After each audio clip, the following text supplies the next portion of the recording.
Bonjour à toutes et à tous. Aujourd'hui, je vais vous parler des programmes de fonctionnement chez l'humain. Qu'est-ce que j'entends par là? C'est très simple. Pour moi, de ce que j'ai observé, l'humain fonctionne comme un ordinateur. Et comme un ordinateur, il y a il y a une quantité importante de programmes qui tournent plus ou moins en continu. Il y a des programmes qui tournent tout le temps. Il y a des programmes qui tournent de temps en temps en fonction des situations, qui sont activés en fonction des situations. Il y a des programmes dont on est conscient et des programmes qui tournent sans qu'on en soit conscient et heureusement. Maintenant, je vais vous donner quelques exemples de programmes. Le programme de la marche. On a appris à marcher à un moment donné. Ce programme est devenu une partie de nous et on l'active dès lors qu'on a envie de marcher d'un point A à un point B. Il y a des programmes qui sont là depuis notre naissance et qui nous quitteront quand on quittera ce monde. C'est par exemple le programme pour faire battre notre cœur. Et ce programme fait que notre cœur va battre de la façon dont il a besoin de battre en fonction des situations. Si on est en activité, le cœur va battre va battre plus vite que d'autres moments. Je peux vous donner aussi d'autres programmes comme la conduite. C'est quelque chose qu'on apprend et après ça fait partie de nous. On n'a pas besoin de réfléchir, de savoir comment mettre le pied, à quelle pédale appuyer pendant qu'on conduit parce que c'est quelque chose qui fait partie de nous. Alors peut-être qu'en fonction dans la situation où on va passer de boîte manuelle à auto ou inversement, là on va devoir se réadapter et réadapter le programme, mais le programme est là. Il y a d'autres programmes dont on a moins conscience, c'est tous les programmes comportementaux.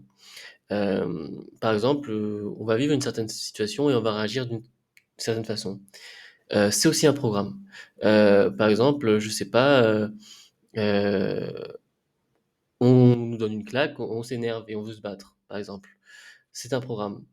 Et chaque personne va avoir un programme différent. Il y en a qui vont pleurer, il y en a qui vont courir, il y en a qui vont fuir, peu importe. Mais chacun va avoir des programmes comportementaux différents.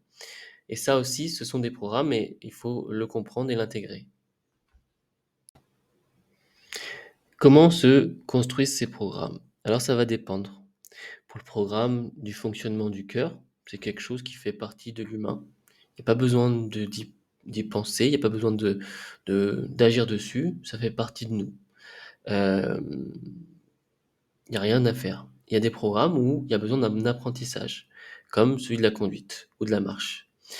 Euh, il y a d'autres programmes, ça sera l'environnement dans lequel on aura grandi qui va créer ces programmes.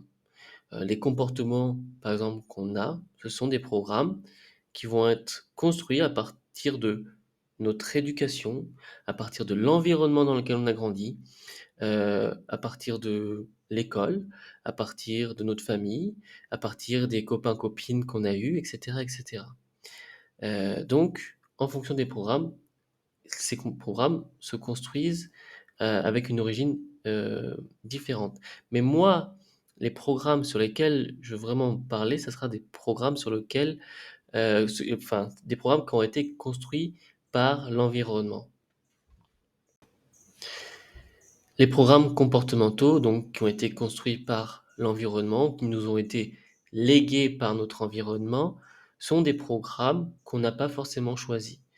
Mais ça fait partie de nous et ça conditionne nos réactions, nos comportements euh, dans la vie de tous les jours. Euh, dans ces programmes, il y a des programmes qui nous servent et il y a des programmes qui nous desservent. Donc, en prenant conscience que notre fonctionnement est fait à partir de programmes, on pourra choisir en conscience les programmes qu'on garde, les programmes qu'on corrige un petit peu, les programmes qu'on met de côté. On ne peut pas vraiment les supprimer, mais on peut les mettre de côté, on peut les désactiver, et les programmes qu'on crée pour pouvoir nous permettre d'aller dans la direction qu'on souhaite aller. Et c'est vraiment important de prendre conscience de ça. Si on ne prend pas conscience de ça, on vit la vie comme une fatalité. On est comme ça, c'est une fatalité. On va dans cette, on essaye d'aller dans cette direction, mais ça marche pas. on va dans cette direction parce qu'on est conditionné à aller dans cette direction de par nos programmes qui nous dirigent et qui nous conditionnent à aller dans une direction parce qu'on ne sait fonctionner que comme ça. Mais si on prend conscience de ça, on peut se remettre en question. On peut remettre en question ces programmes et on peut se régler, on peut se reprogrammer pour aller dans une direction voulue, souhaitée. Mais je vais vous parler d'une dernière chose, une question peut-être que vous êtes posée. Qui décide sur ces programmes? Qui a autorité sur ces programmes? Ne serait-ce pas un autre programme dont on n'a pas conscience qui est en train de décider comment ces programmes vont être modifiés? Mais ça voudrait dire qu'il y a un programme supérieur à ces programmes? La réponse, elle est autre. C'est la conscience. C'est la conscience qui décide. C'est ce qui est au-dessus de tout ça. C'est ce qui est impermanent. Je n'irai pas encore sur ce terrain-là. Je développerai plus tard. Mais c'est quelque chose qui est extérieur. C'est l'entité qui est extérieure à ça, qui a autorité, comme l'utilisateur de l'ordinateur.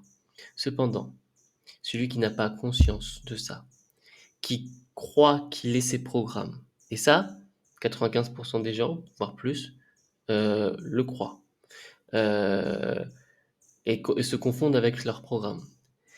Comment on se confond avec ces programmes? En pensant que, euh, par exemple, on te dit que t'es flemmard, tu t'identifies comme flemmard et tu crois que ce que tu es fondamentalement, c'est ce programme de flemme. Donc là, dans ces cas-là, c'est plus la conscience qui est aux manettes, c'est tes programmes, ton mode automatique qui te guide. Et du coup, les décisions sont prises en mode automatique. C'est pas toi qui décides, ce sont les programmes qui décident. Puis il y a un autre mode. Tu prends conscience que tu as des programmes et tu te prends une distance par rapport à ces programmes. Ces programmes, ce ne sont pas toi. Ce sont des choses qui font partie euh, on va dire de l'ordinateur, enfin l'humain, mais tu comprends le parallèle que j'ai fait, de l'humain que tu es, mais ce ne sont pas toi. Et ça, tu peux, si ça te dit, de les remettre en question. Et comme j'ai dit, les, les garder, les supprimer, enfin les mettre de côté ou en créer un de nouveau. Mais voilà. Mais pour ça, il faut comprendre que tu n'es pas tes programmes et que du coup, ce que tu es a autorité sur ces programmes. Mais pour ça, il faut accepter, il faut reconnaître que on n'est pas ces programmes, on n'est pas ces programmes de fonctionnement, on n'est pas son fonctionnement. Voilà. Bah, je vais finir sur ça et je te dis à bientôt pour une prochaine vidéo.